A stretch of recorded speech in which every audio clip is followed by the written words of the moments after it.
Muy bien, comenzamos entonces la segunda parte.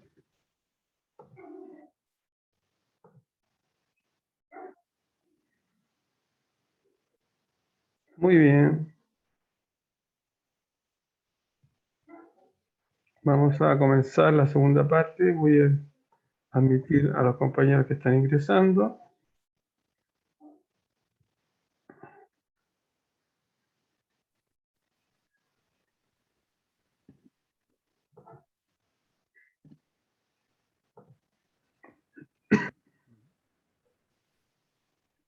Estamos admitiendo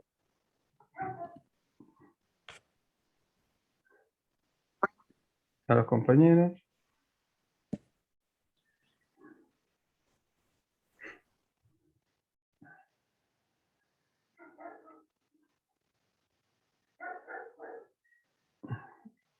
Bien. Voy a compartir pantalla. Entonces, ya vimos cómo construimos una tabla de frecuencia simple, es decir, cuando nuestras clases son un singleton, un número, un escalar. Y ahora vamos a ver cómo podemos construir una tabla de frecuencia intervalar, es decir, aquella tabla en donde nuestra clase es un intervalo, ¿ya? Para eso nos dan estos puntajes. Voy a dejar de compartir y nuevamente voy a compartir el Excel. Ahí. Vamos a esperar que están ingresando más compañeros. Ahí. Entonces, para poder construir una tabla de frecuencia intervalar, como les decía, necesitamos previamente determinar tres elementos previos a la construcción. Estoy admitiendo más compañeros. Tres elementos previos a la construcción. ¿Cuáles son estos elementos? Los que acá tengo descritos. Necesito determinar el rango. El rango es una medida de dispersión, ¿ya? Y que se calcula a través de una diferencia entre el dato máximo, el dato más grande, y el dato mínimo. Una vez que ya tengo determinado mi rango, lo que necesito es determinar el número de clases, la cantidad de clases que va a contener nuestra tabla de frecuencia. Para eso vamos a utilizar una fórmula, que es la fórmula de Stuttgart, ¿ya? Que se define como, aquí me equivoqué, es 1 más, no 1 menos. 1 más logaritmo en base 2 de n, donde n es el tamaño de mi muestra. Y finalmente necesitamos determinar la amplitud, y la amplitud se define entonces como un cociente entre el rango y el número de clases. Con esos tres elementos yo puedo construir mi tabla de frecuencia intervalar. Entonces, primero vamos a determinar el rango. Y el rango, como dijimos, es una diferencia entre el máximo y el mínimo. Voy a aprovechar de utilizar las funciones del Excel, el máximo entre esos números, y ese máximo le voy a restar el mínimo, ¿ya? El mínimo también entre los mismos números. Ahí. Y tengo entonces mi rango. Mi rango es de 31 puntos, es decir, la diferencia entre aquel estudiante que obtuvo mayor puntaje y aquel estudiante que obtuvo menor puntaje fue de 31 puntos de diferencia. Ahí tenemos definido el rango. Entonces ahora vamos a definir el número de clases. Número de clases. Para eso utilizamos la fórmula 1 más logaritmo en base 2 de n. Entonces, Recuerden que en el Excel siempre que yo quiero escribir una fórmula debo partir con un signo igual. Entonces sería 1 más logaritmo. Fíjense que aquí me aparecen dos logaritmos. Me aparece logaritmo solo y me aparece logaritmo 10. En este caso, el logaritmo solo significa que me entrega el logaritmo, ¿ya?, de una base, como dice, devuelve el logaritmo del número en la base especificada, ¿ya? Es decir, yo especifico la base que quiero calcular el logaritmo, ¿ya? Para nuestro caso, nosotros queremos calcular el logaritmo en base 2, ¿ya? Entonces voy a utilizar esta función. Entonces me dice, el número, fíjense que el número es n, porque el logaritmo en base 2 de n, donde n es el tamaño de la muestra. En este caso, tengo 1, 2, 3, 4, 5, 6, 7, 8, 9, 10 por 2, 20. Entonces mi n es 20. Ahí tengo el número y ahora escribo la base. En este caso yo quiero base 2. Entonces ahí tengo 1 más logaritmo base 2 de 20. Y eso me da 5.321. Pero como aquí nosotros estamos determinando el número de clases, es decir, el número de filas, ya el número de filas que va a tener nuestra tabla de frecuencia, obviamente no puede tener 5,32 filas.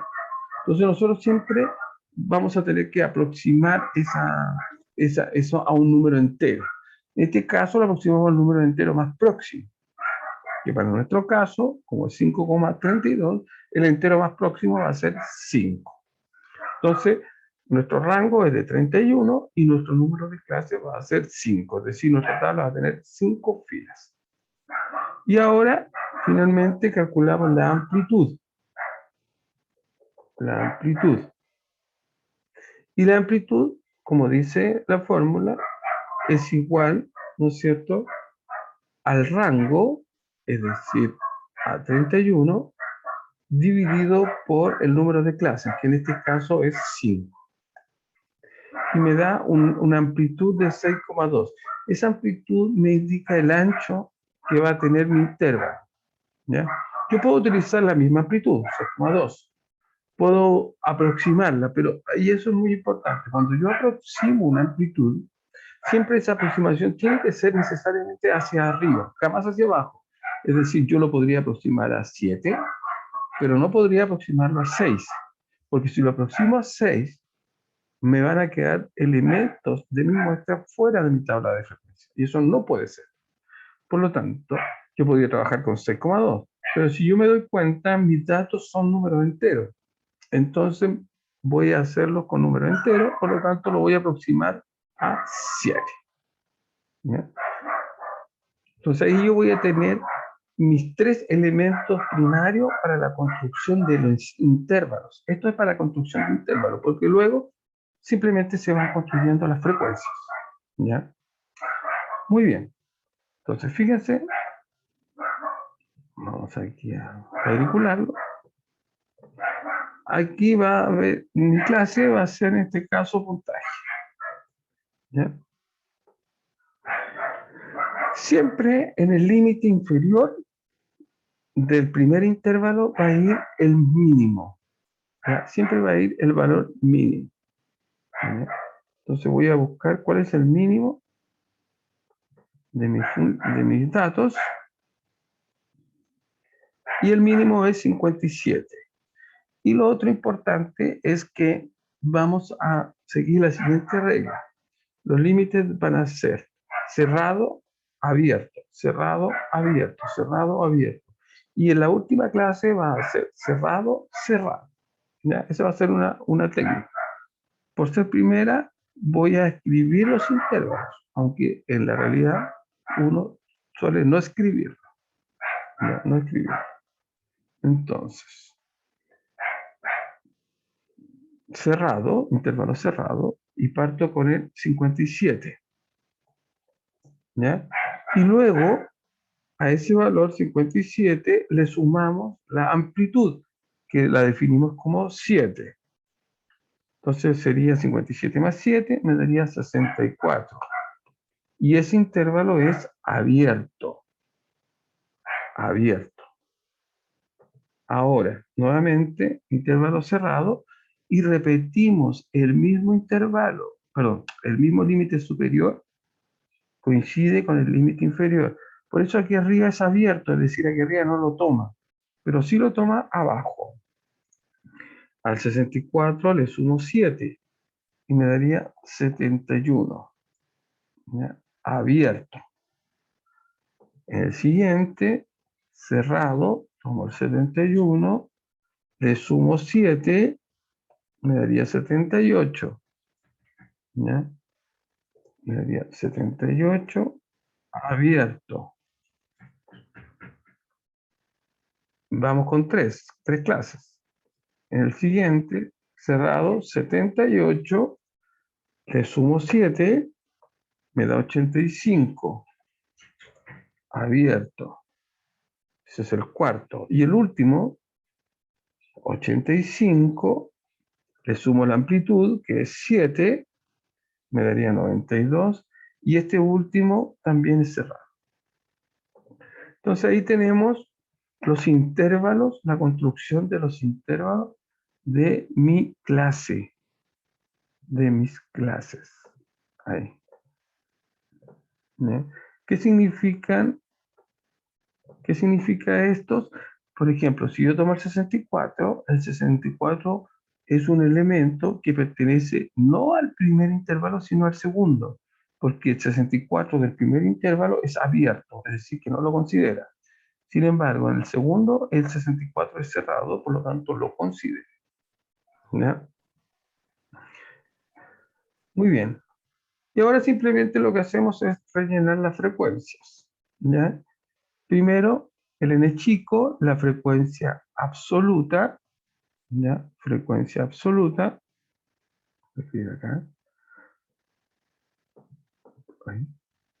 Después, el f chico, frecuencia relativa. Después, el f chico, porcentual, frecuencia relativa porcentual. Después, el n grande, acumulada, absoluta acumulada. El f grande, relativa acumulada. El f grande por ciento, relativa acumulada, porcentual, y vamos a agregar una nueva columna que esta se utiliza solo para el caso de que mi tabla de frecuencia sea una tabla de frecuencia intervalar, que le vamos a llamar marca de clase. ¿Ya? Marca de clase. Con esos elementos nosotros construimos nuestra tabla de frecuencia.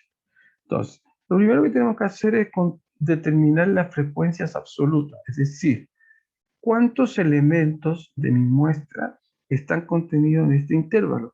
Recuerden que el 64 no se considera en este intervalo. Entonces tengo que buscar números que sean menores que 64. Como son números enteros, podríamos hablar de menores o iguales a 63. ¿Ya? Entonces fíjense, acá tengo 1, acá tengo 2, 63 menores, aquí tengo otro, acá tengo otro, tengo 4. Entonces acá pongo 4. Ahora, de 64 a 71, pero el 71 no se cuenta, es decir, de 64 a 70, menores que 70. Acá tengo 1, voy a ver el color, 1, menores que 70, 2, 3, 3. Tengo 3.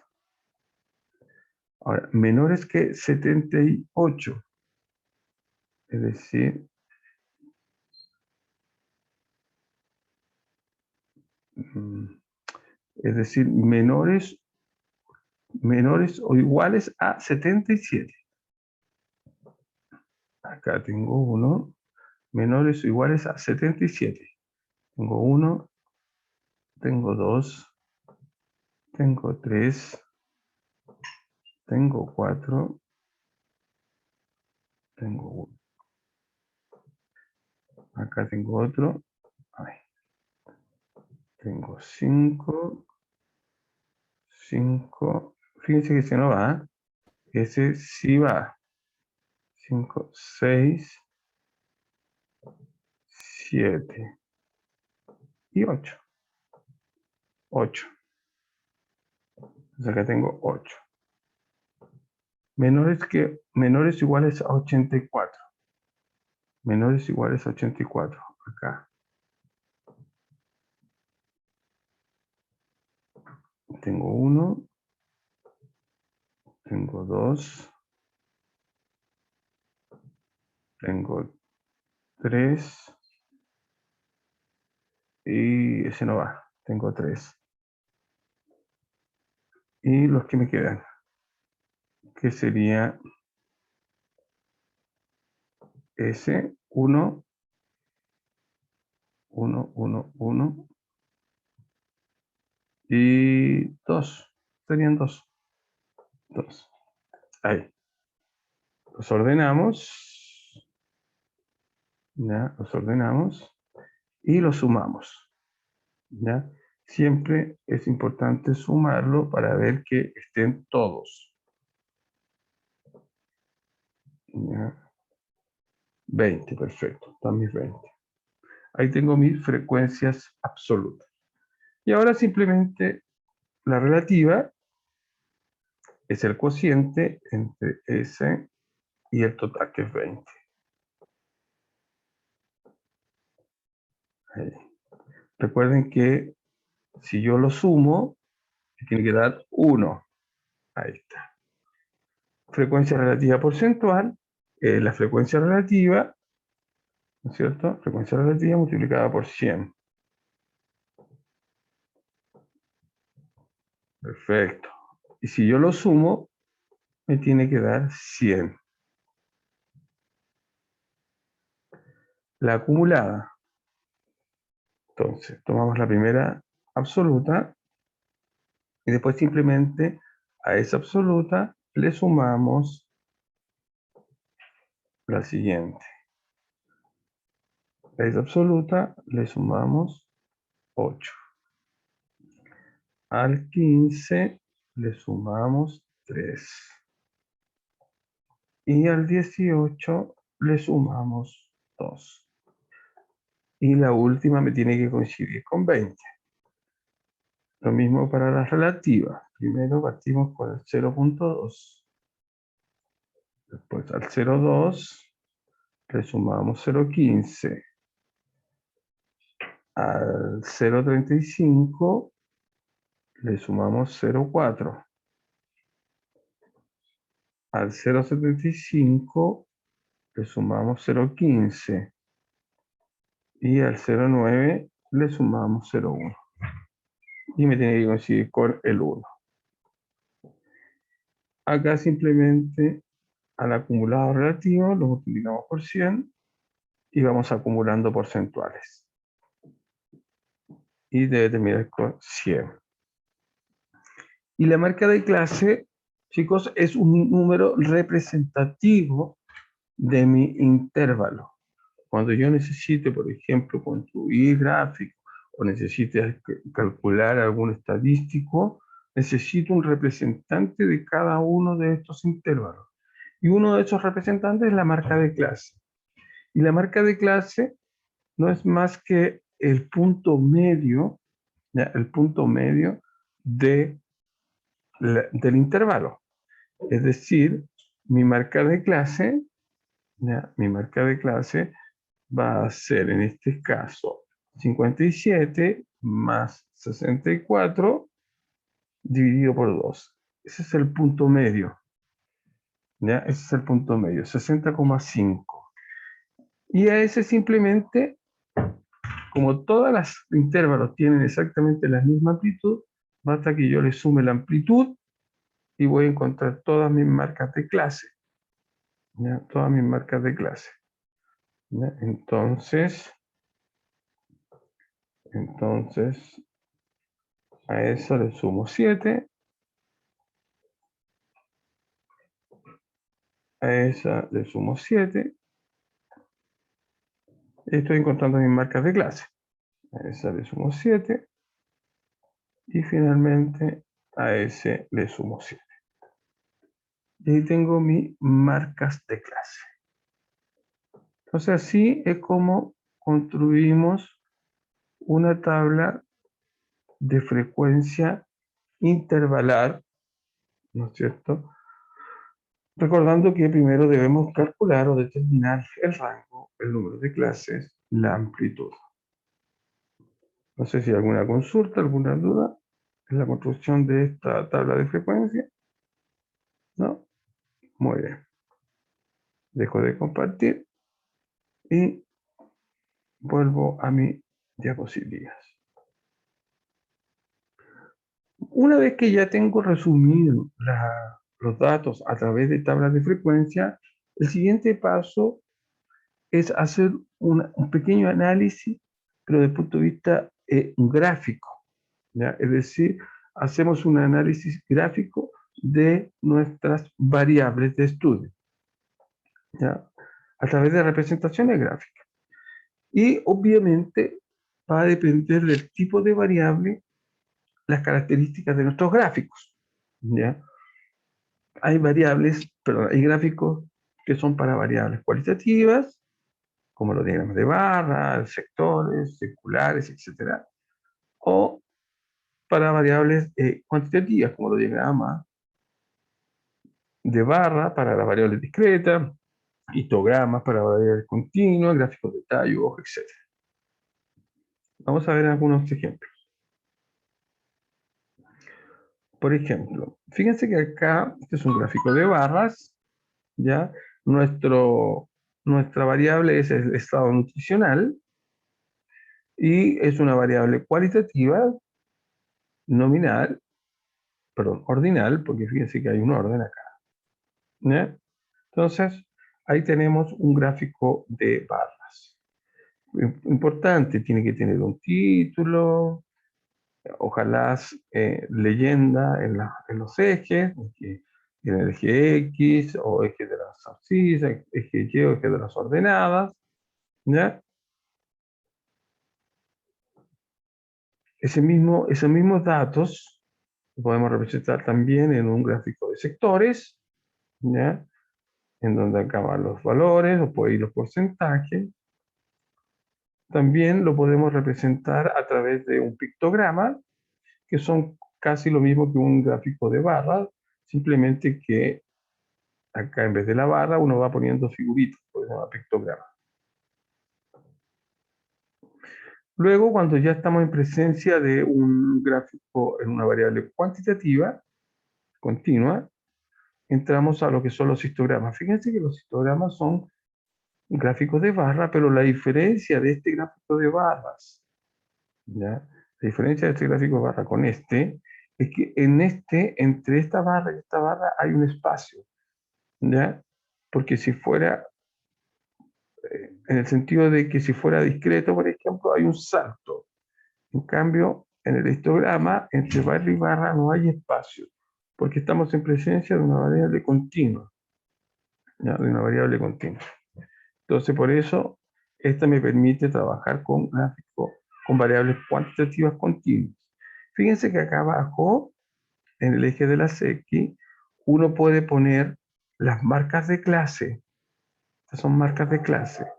Hay algunos gráficos que llevan puesto acá el intervalo, pero se ve muy lleno de cosas acá abajo, si uno pone el intervalo. Simplemente uno pone las marcas de clase como representante del intervalo, ¿ya? Como representante del intervalo. Otro gráfico, otro gráfico es el polígono de frecuencia. Este polígono de frecuencia nace a partir de mi histograma. Yo, por ejemplo, tengo mi histograma y marco las marcas de clase en las puntas, en los extremos superiores de cada una de las barras, y simplemente luego los uno, ¿ya? Y ahí genero mi polígono, ¿ya? Ahí genero mi polígono. El área de la suma de todas estas barras es exactamente igual al área de este polígono. Tenemos estos gráficos que se llaman gráficos box plot o gráfico de cajas, ¿ya? Estos gráficos de caja tienen la particularidad que utilizan, ¿ya? Utilizan elementos estadísticos de posición. En este caso, utiliza el mínimo, que es el punto 1, utiliza el cuartil 1, que representa el 25% de los datos, utiliza el cuartil 2, que representa el 50% de los datos, el cuartil 3, que es el 75% de los datos, y el máximo. Por sí solo no dice mucho, pero sí permite hacer comparaciones entre poblaciones. ¿Ya? Este es un gráfico box plot. Tenemos otro gráfico que se le llama ojiva. Este gráfico utiliza las frecuencias acumuladas. Puede ser frecuencia relativa acumulada, puede ser frecuencia relativa porcentual acumulada, o puede ser frecuencias absolutas acumuladas. La fórmula de una ojiva siempre va a ser una creciente, una curva creciente. Otro tipo de gráfico muy utilizado es el gráfico de tallo y hoja, ¿ya? Este gráfico eh, representa esta parte de acá, la que está en verde, representa mi tallo, y la parte que está acá representa la parte que está en azul, representa las hojas, ¿ya? Entonces, este gráfico me permite determinar la distribución, ya me permite determinar la distribución de las frecuencias, ¿ya? Es decir, por ejemplo, uno puede decir que los 70 tienen mayor frecuencia. Hay aquí una casi dos modas, ¿ya? Fíjense que acá este número representa, por ejemplo, el 70, el 71, el 71, el 72, el 73, etc. Este de acá es el 44, el 45, el 49. ¿No? Así es como se representan los gráficos de tallos y hojas. Entonces, una vez que ya construimos nuestra tabla de frecuencia, el paso siguiente es construir un gráfico. Ya construir un gráfico. Voy a compartir.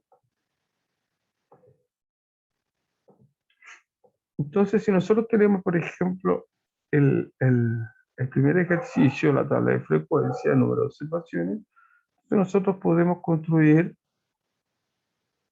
un gráfico en este caso, esta es una variable cuantitativa, ¿no es cierto? Porque son números de observación, discreta.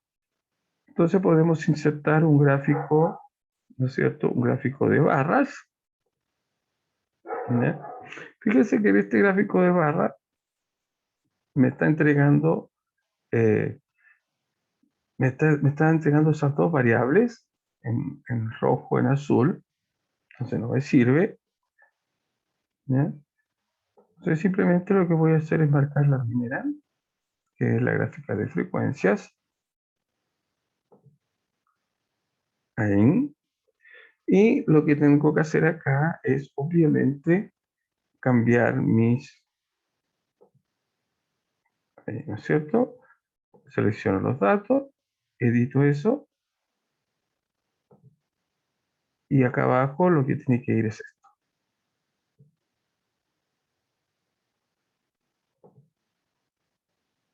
Aceptar. Profe, yo no sé si le pasa a todos, pero se me queda pegado. Y estoy casi segura que no soy yo. ¿Qué cosa se le queda pegado?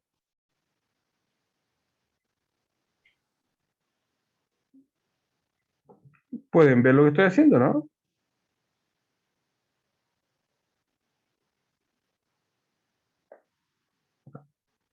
¿Alguien me puede hablar? Yo sí, Yo profe. también lo Ver sé. bien, profe. Ah, no le escuché nada. Se ve bien. Por lo menos yo lo puedo ver bien. Yo también, profe. Ah, ya, Yo también, profe. ya, gracias. Fíjense que ahí entonces pude cambiar mi eje, de las abscisas o mi eje de las X, ¿ya? Entonces acá, acá nosotros podemos...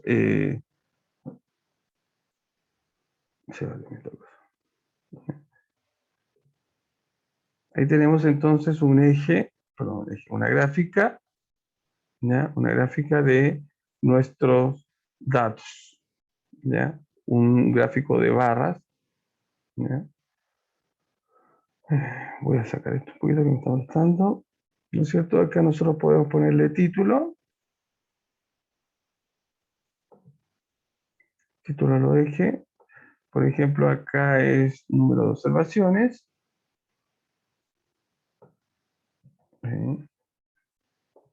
Número de observaciones. Y este de acá es frecuencia absoluta, ¿no es cierto? Frecuencia. Ahí. Y también podríamos ponerle título al gráfico. Y acá le podemos poner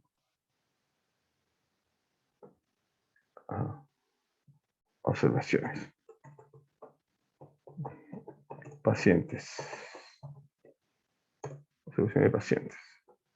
Ahí. También podemos etiquetar, poner las etiquetas ahí. Y no sé qué más. ¿Ya? Ahí tenemos entonces un análisis. Uno puede hacer, básicamente podemos ver de que efectivamente la observación que más se repite son las dos observaciones. Hay 8 pacientes que tienen 2 observaciones. ¿Ya? Y uno puede hacer un análisis descriptivo a través de este gráfico. ¿Ya? A través de ese gráfico. Muy bien. Voy a dejar de compartir.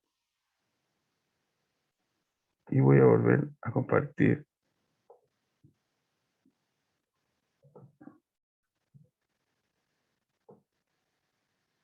Una vez que ya hicimos un análisis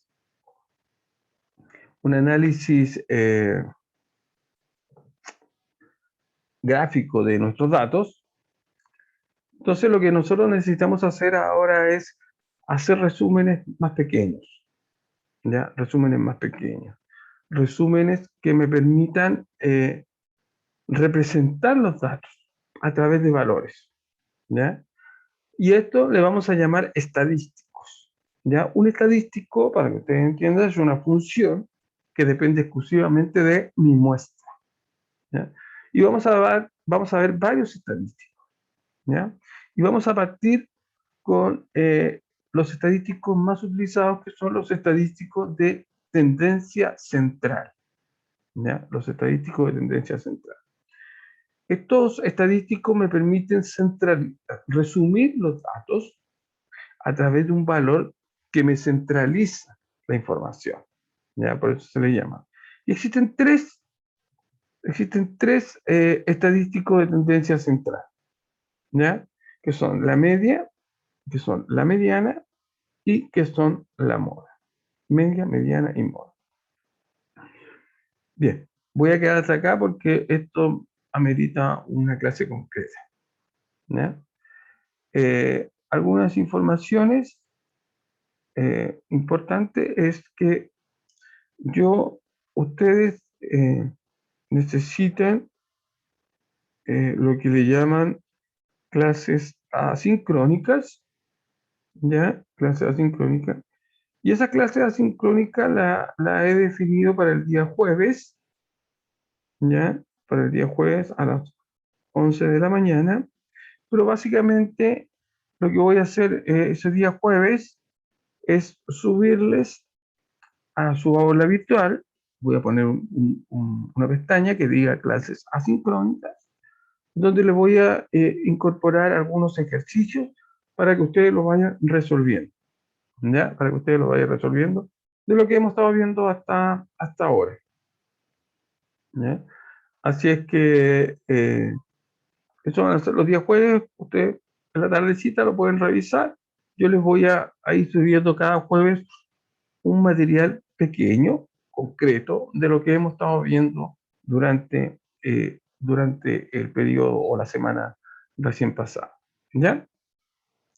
Para que ustedes vayan. Y la idea es que el día de la clase, si tienen alguna consulta, alguna duda del desarrollo, ya la idea es que lo hagan, me vaya preguntando para que vamos resolviendo así cuando lleguemos al certamen no tengamos mayor problema. Muy bien. No sé si hay alguna consulta, alguna duda, si no quedaríamos hasta acá por hoy día. Y los libero. ¿Alguna consulta? ¿No?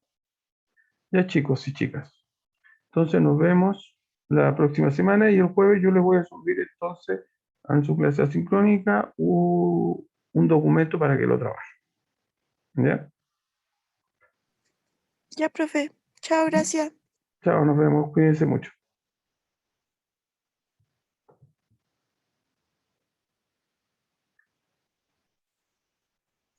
Chao, profe, nos vemos. Chao, chao. Cuídese. Igual ustedes, cuídense mucho.